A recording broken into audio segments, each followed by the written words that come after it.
নমস্কার বন্ধুরা, কেমন আছেন সবাই? আশা করি আপনারা সবাই ভালো আছেন। আমি রনিতা আবার একটা নতুন ব্লগে আপনাদেরকে সব্বাইকে স্বাগত। তো আমরা এই বারুম গ্রাম থেকে চলে যাওয়ার আগে আমরা যে বাড়িতে ছিলাম, সেই বাড়িটা ঠিক কেমন সেটাই একটু আপনাদের সাথে শেয়ার করব। তো চলুন বেশি দেরি না করে শুরু করা যাক আজকে আমার এই ব্লগ।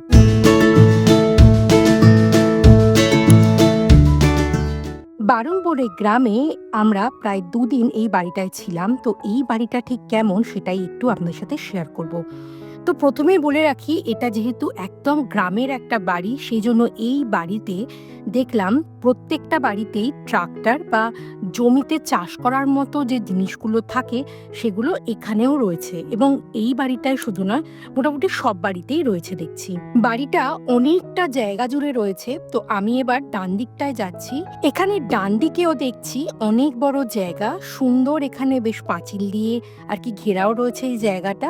এখানে সামনে রোদ পোয়ানোর জন্য বসার জায়গা যেমন আছে, তেমনি আছে, যেহেতু এখানে শীতকালটা অনেকটা সময় জুড়ে থাকে, তাই বাড়ির মধ্যে ফায়ার প্লেসে আগুন জ্বালানোর জন্য প্রচুর এখানে কাঠও সঞ্চয় করে রাখা আছে সারা বছরের জন্য। আশেপাশে তো প্রচুর গাছপালা রয়েছে, সেই জন্য এখানে কাঠও সংগ্রহ করে রাখতে এদের কোনো মনে হয় অসুবিধা নেই।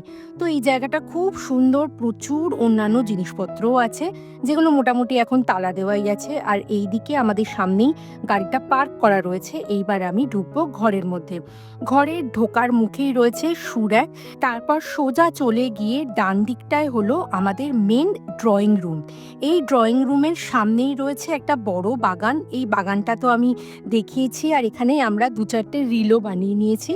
আর এই হলো এই অ্যাপার্টমেন্টের ড্রয়িং রুম। ড্রয়িং রুমটা বিশাল বড়।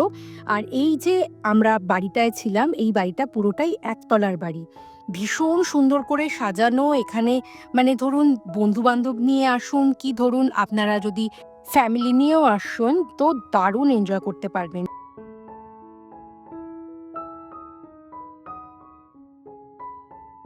তো এইদিকে একটা প্যাসেজ, এইদিকেই সামনের ডান দিকে হলো একটা বেডরুম।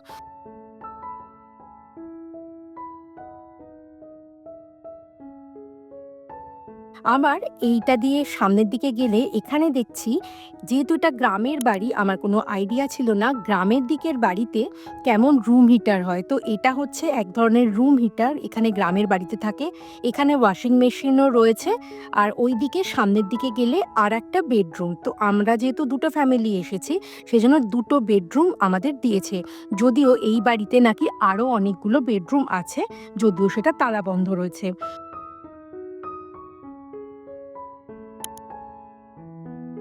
আর এইদিকে রয়েছে সুন্দর একটা বাথরুম। তো আমাদের এখানে দিয়েছে দুটো বাথরুম। তো বাথরুম আর একটা যেটা, সেটা এন্ট্রান্সেই রয়েছে। আর ওই দিকে সোজা আমি গিয়ে আপনাদের সাথে শেয়ার করছি এই বাড়ির রান্নাঘরটা। দুর্দান্ত দেখতে। মোটামুটি একটা মডার্ন রান্নাঘরে যা যা জিনিস থাকতে পারে এই বাড়িতে সব আছে। মোটামুটি আপনাকে এইখানে শুধু আসতে হবে, চাল ডাল আর একটু যদি ধরুন আমাদের টুকটাক যা লাগে সেগুলো যদি নিয়ে আসেন, আপনাকে আর কিচ্ছু ভাবতে হবে না, রান্না করে বিন্দাস থাকতে পারবেন। তো আমাদের অভিজ্ঞতাটা দুর্দান্ত ছিল। আমাদের দুদিনে মোটামুটি খরচ হয়েছে ওই ৩৫০ ইউরোর মতো। ৩৫০ ইউরো মানে ধরুন ওই ভারতীয় টাকায় ৩২,০০০ টাকার মতো। তো দারুণ আমরা কাটালাম এই দুদিন। তো আমরা আজকে চলে যাচ্ছি, আমরা আজকে ফিরেও যাব, তবে যাওয়ার আগে যাব নতুন একটা জায়গায়। সেই জায়গাটা দেখাবো পরের ভিডিওতে। তো আজকের ভিডিও এই পর্যন্তই, দেখা হবে আবার পরের ভিডিওতে। ভালো থাকবেন।